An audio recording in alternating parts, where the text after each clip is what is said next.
जोखन ने लोटा मुंह से लगाया तो पानी में सख्त बदबू आई।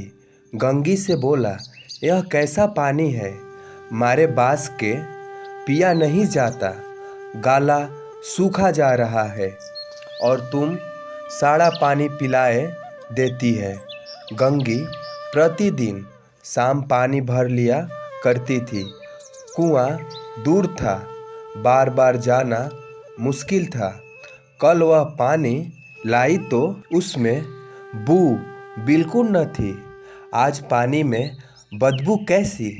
लोटा नाक से लगाया तो सचमुच बदबू थी। जरूर कोई जानवर कुएं में गिरकर मर गया होगा, मगर दूसरा पानी आवे कहाँ से? ठाकुर के कुएं पर कौन चढ़ने देगा?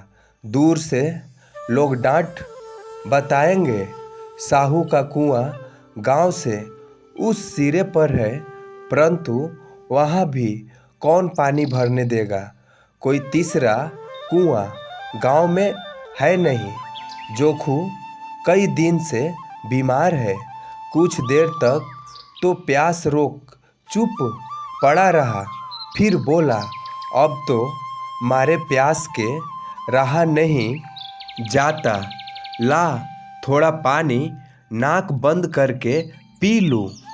नमस्कार दोस्तों, आप सभी का एस रंजन ज्ञान चैनल पर स्वागत है। दोस्तों, अगर आप लोग अपने मम्मी से प्यार करते होंगे तो प्लीज़ दोस्तों आप हमारे चैनल को सब्सक्राइब कर लीजिए और वीडियो को लाइक भी कर दीजिए। अगर आप इस कहानी से कुछ सीखना चाहते हैं तो प्लीज़ दोस्तों इस कहानी को लास्ट तक ज़रूर सुनें। तो आपका ज़्यादा समय ना लेते हुए चलिए कहानी की शुरुआत करते हैं। गंगी ने पानी न दिया। खराब पानी से बीमारी बढ़ जाएगी, इतना जानती थी, परंतु यह नहीं जानती थी कि पानी को उबाल देने से उसकी खराबी ख़त्म हो जाती है। बोली, यह पानी कैसे पिएंगे? न जाने कौन जानवर मरा है। कुएं से मैं दूसरा पानी लाए देती हूँ। जोखू ने आश्चर्य से उसकी ओर देखा। पानी कहाँ से लाएगी? ठाकुर और साहू के दो कुएं तो है, क्या एक लोटा पानी न भरने देंगे? हाथ पांव तुड़वा आएगी और कुछ न होगा। बैठ चुपके से, ब्राह्मण देवता आशीर्वाद देंगे। ठाकुर लाठी मारेगा, साहू एक के 5 लेंगे। गरीबों का दर्द कौन समझता है?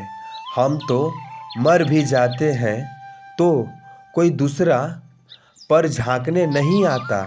कंधा देना तो बड़ी बात है, ऐसे लोग कुएं से पानी भरने देंगे? इन शब्दों में कड़वा सत्य था। गंगी क्या जवाब देती?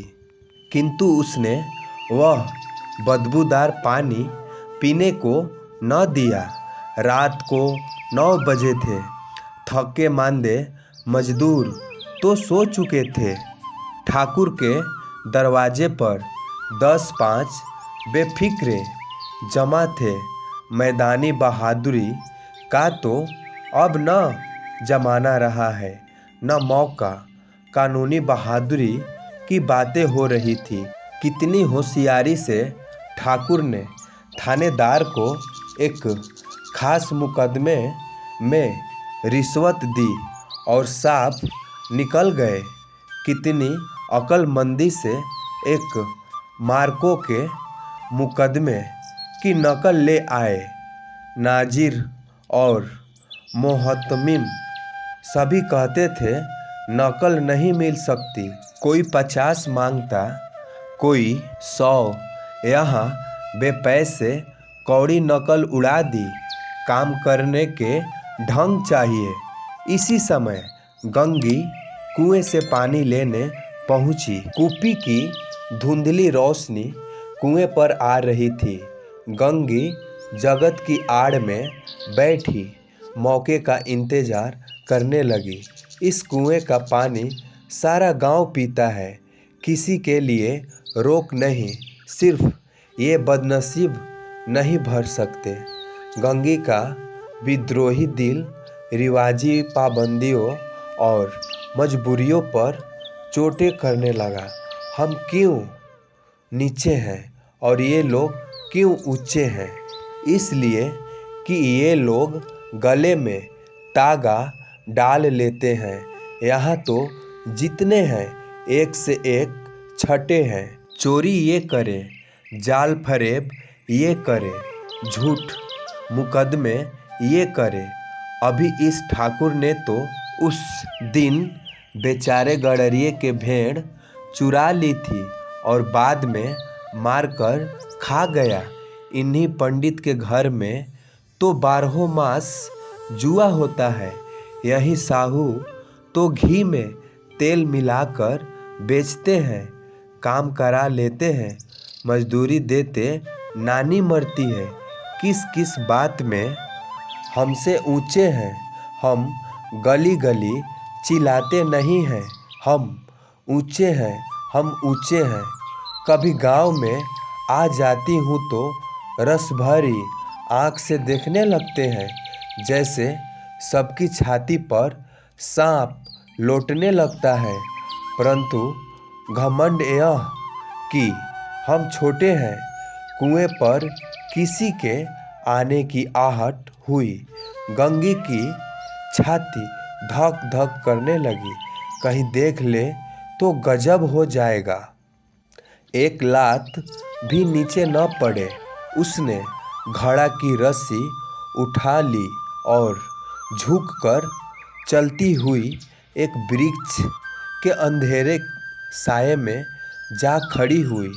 कब इन लोगों को दया आती है किसी पर। बेचारे महंगू को इतना मारा कि महीनों लहू थूकता रहा, इसलिए तो कि उसने बेगार न दी थी। इस पर ये लोग ऊंचे बनते हैं। कुएं पर स्त्रियां पानी भरने आई थी। इनमें बात हो रही थी। खाना खाने चले और हुक्म हुआ कि ताज़ा पानी भर लाओ। घड़े के लिए पैसे नहीं हैं। हम लोगों को आराम से बैठे देखकर जैसे मर्दों को जलन होती है।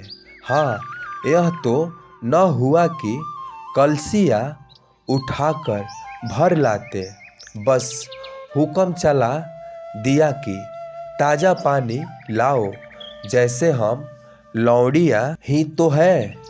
लौंडिया नहीं तो और क्या हो तुम? रोटी कपड़ा नहीं पाती, 10-5 रुपए भी छीना झपट ले ही लेती हो। और लौंडिया कैसी होती है? मत लजाओ दीदी। छीन भर आराम करने को जी तरस कर रह जाता है। इतना काम किसी दूसरे के घर कर देती तो इससे कहीं आराम से रहती। ऊपर से वह एहसान मानता। यहाँ काम करते करते मर जाओ, पर किसी का मुंह ही सीधा नहीं होता। दोनों पानी भरकर चली गई तो गंगी वृक्ष की छाया से निकली और कुएं की जगत के पास आई। बेफिक्रे चले गए थे। ठाकुर भी दरवाज़ा बंद कर अंदर आंगन में सोने जा रहे थे। गंगी ने क्षणिक सुख की सांस ली। किसी तरह मैदान तो साफ हुआ।